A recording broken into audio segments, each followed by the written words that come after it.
imagine, finalement, quoi? Profiter de la vie. Profiter de la vie. Des petites choses simples, hein, ou des grandes choses. Que ça vibre. Que ça soit majestueux. Imagine. Imagine. Imagine que tu puisses vivre intensément chaque instant. Que ça soit les moments de joie, mais aussi les moments de peine. Ouais, à en pleurer, à en hurler, mais finalement pleinement en vie. Imagine que tu puisses être complètement sereine ou serein, quels que soient les événements.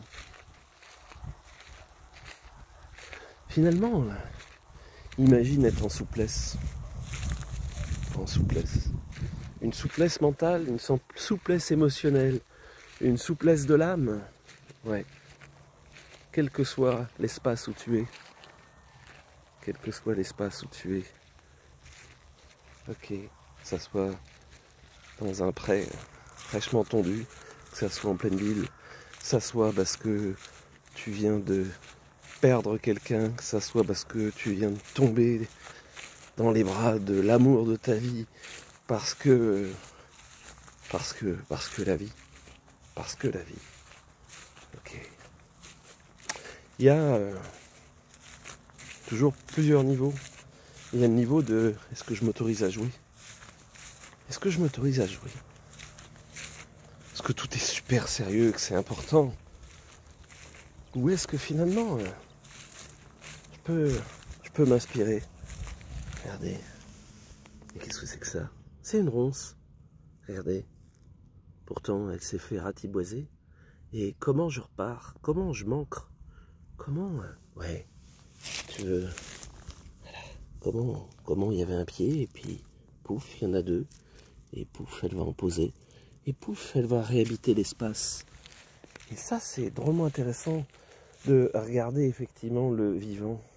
Qu'est-ce qu'il m'apporte? D'ailleurs, en ce moment, voilà, les ronces, c'est ce qui donne les murs, bien sûr. Juste un murmure.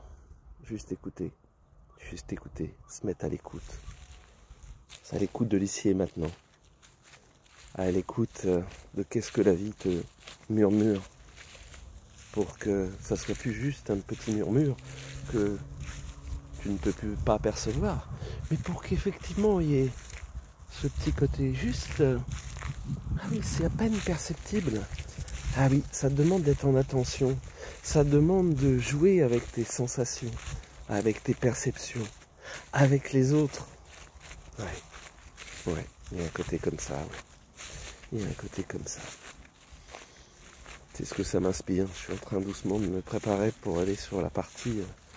je vais continuer mon périple en Alsace, du côté du Mont-Saint-Odile.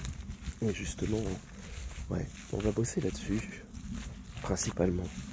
Sur ici et maintenant, sur la souplesse, l'adaptation. Voilà. Il y a des contraintes. Ouais. Que les contraintes soient d'ailleurs joyeuses. Qu'elles vous cassent les pieds. Ok, c'est pas grave.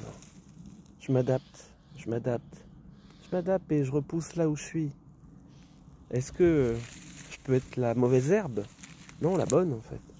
La bonne qui protège le sol, qui protège la terre-mère. Et qui grandit. Et qui est là. Qui est résilient. Ouais. Travailler notre résilience. En fait, est-ce que c'est la travailler ou la mettre à jour? Simplement. Au grand jour, à la lumière. Voilà, à la lumière. En plein soleil. Ouais, ça pique des fois un peu les yeux d'ailleurs. Ouais, ça pique les yeux. Le plein soleil, parfois. C'est pareil, je m'adapte. Parce que je peux me protéger, hein. Je peux mettre sans arrêt des lunettes de soleil. Mais finalement, est-ce que à un moment donné, je peux regarder le soleil un peu plus en face? Mon soleil, en tout cas. Mon soleil. Voilà, voilà. Une manière de cicatriser. Une manière de cicatriser, d'ailleurs. C'est marrant, il suffit de regarder ce qu'il y a dans le champ aussi. La carotte, régénérer. Régénérer, cicatriser. Au niveau cutané. Peut-être dans d'autres niveaux aussi, tiens. Ouais. Prenez ces petites graines. à humer.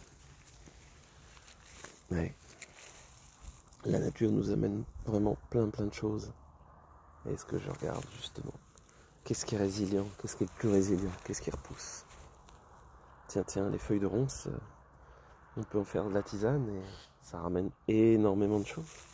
Tiens, la carotte, je pourrais manger des graines, faire un macérat avec ces graines. Ouais, d'ailleurs, là, c'est bien, ça va être le moment, c'est comme ça.